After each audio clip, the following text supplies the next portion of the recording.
देखिए बच्चों, ये जो दिखा रहे हैं यहाँ एक कोशिका, इन्हें कहते हैं माइक्रोस्पोर मदर सेल, जिसे मैं पहले फिगर में स्पष्ट कर दिया था। ये परागपुट के अंदर में होता है, जैसे मैं दिखाया था कि ये ऐसे है एंथर, इसके अंदर ऐसे चैम्बर, तो चैम्बर का जो अंदर का भाग हुआ इसी में एक कोशिका रहती है, इसे कहते हैं माइक्रोस्पोर मदर सेल। हिंदी में कहते हैं लघु बीजाणु मातृ कोशिका। मदर सेल मतलब इसी से परागकण बनेगा। जन्म, ये सभी डिप्लॉयड कोशिका होती हैं, द्विगुणित, मतलब उस पौधे की कोशिका में जितना भी गुणसूत्र क्रोमोसोम होता है वो सभी इसमें है।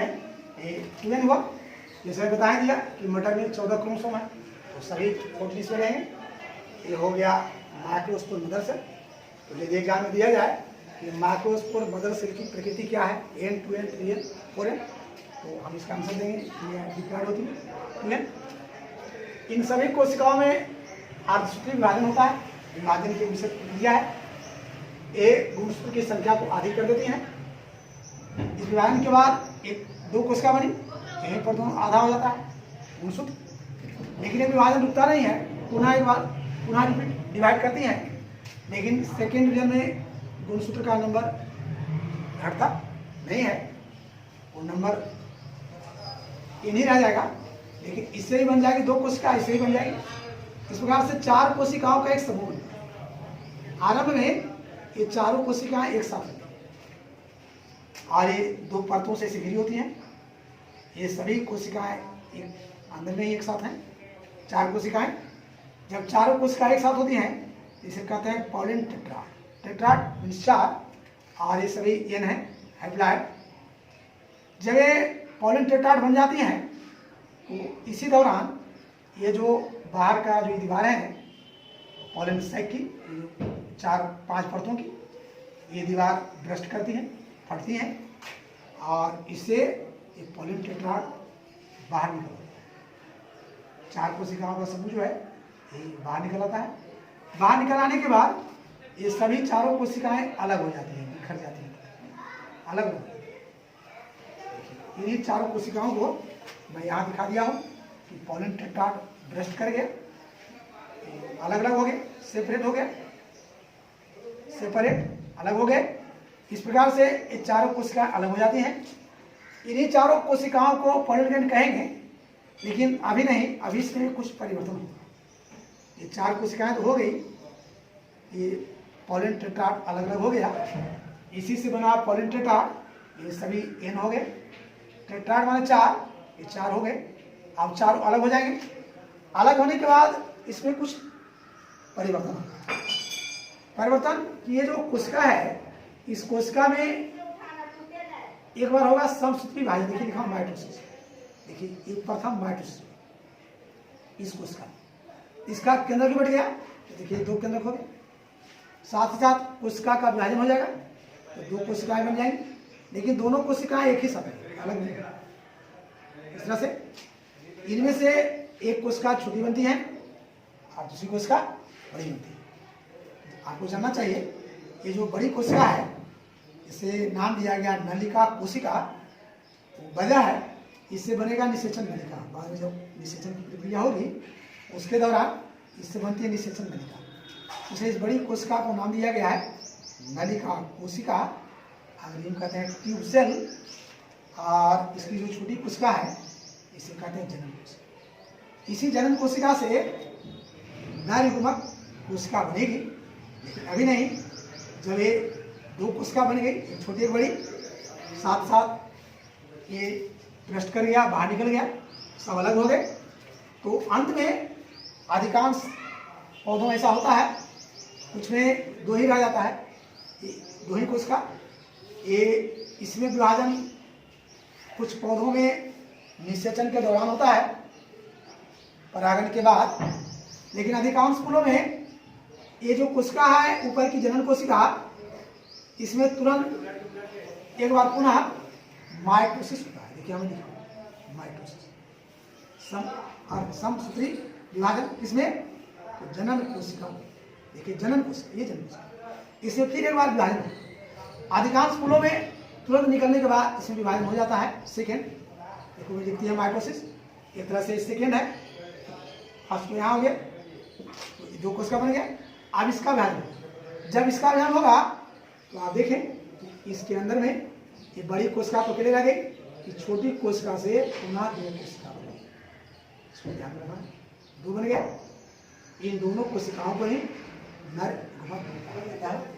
इस प्रकार से यदि आपको क्वेश्चन ऐसा पूछा जाए कि परागकण जब फूल से बनकर तैयार हो जाता है, परागकण जिसे कहते हैं पॉलन ग्रेन, परागकण में कितनी कोशिकाएं होती हैं पॉलन ग्रेन में, इसका आंसर देना है कि परागकण में 3 केंद्र, 3 कोशिका है। 3 केंद्र नहीं हो, ये 3 कोशिका, इसमें से 2 कोशिका नरियुग्मक हो गया, 1 कोशिका नलिका कोशिका होती है। परागकण इस प्रकार से 3 कोशिकाओं का एक समूह बनता है। इसकी बाहरी दीवार एग्जाइन कहलाती है, आंतरिक दीवार इंटाइन कहलाती है। एग्जाइन दीवार काफी हार्ड होती है।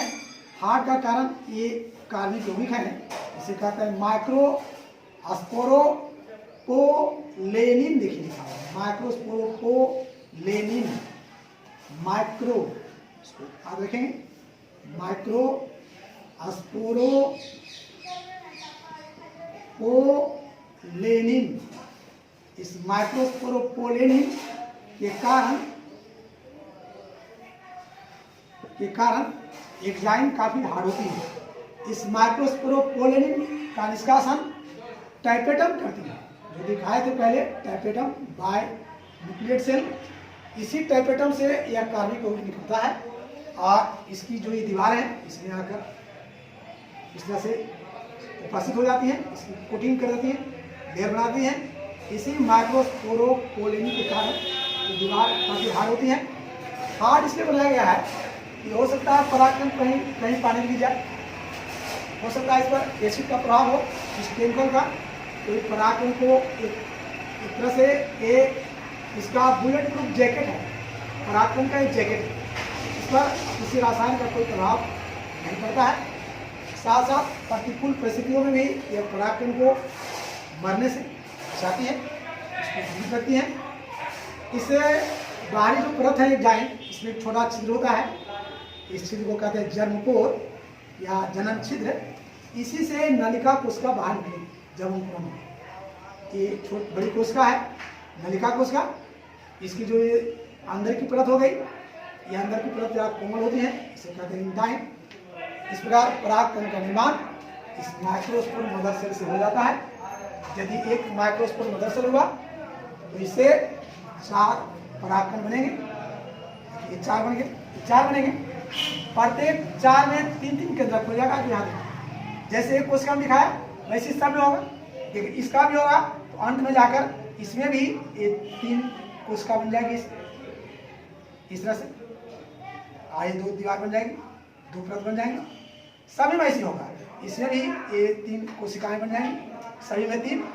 अब ये 3 कोशिका की जो एक संरचना है इसी को कहते हैं परागकण।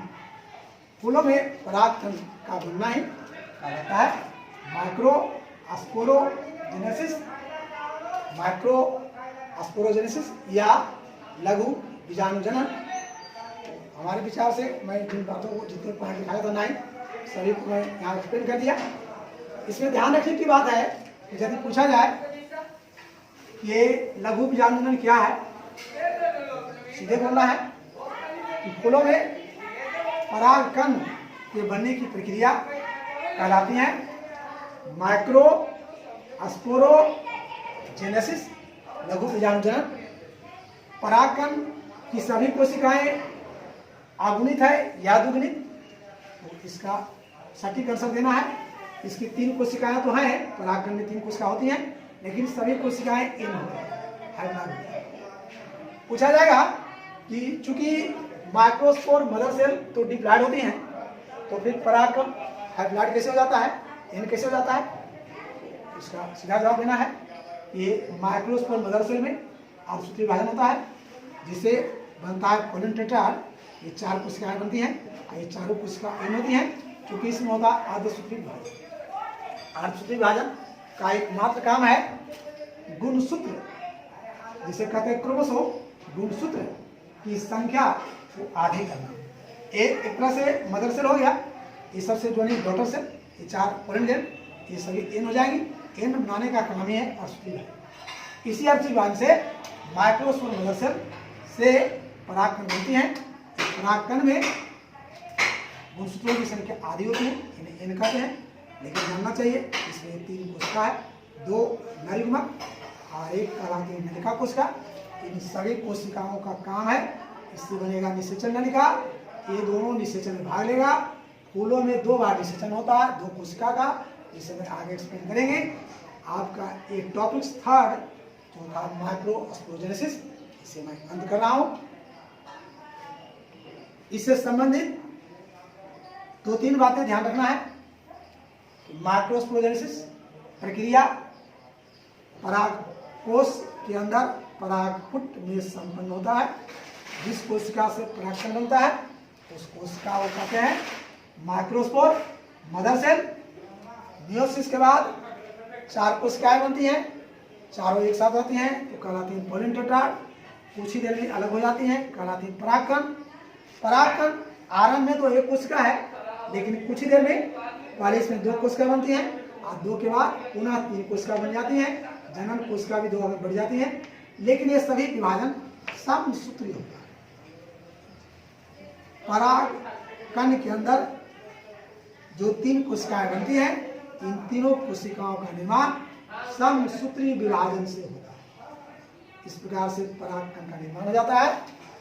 इसकी बाहरी दीवार फट जाती है परागकोश की, और ये सभी परागकण बाहर निकल आते हैं। और बाहर निकलकर कहाँ जाएंगे जो आगे बताएंगे। परागण की प्रक्रिया होगी। आपका टॉपिक थर्ड मैं समाप्त कर रहा हूँ। इससे संबंधित कुछ और टॉपिक्स हैं जिसे मैं टॉपिक्स 4 में आरंभ कर रहा हूँ।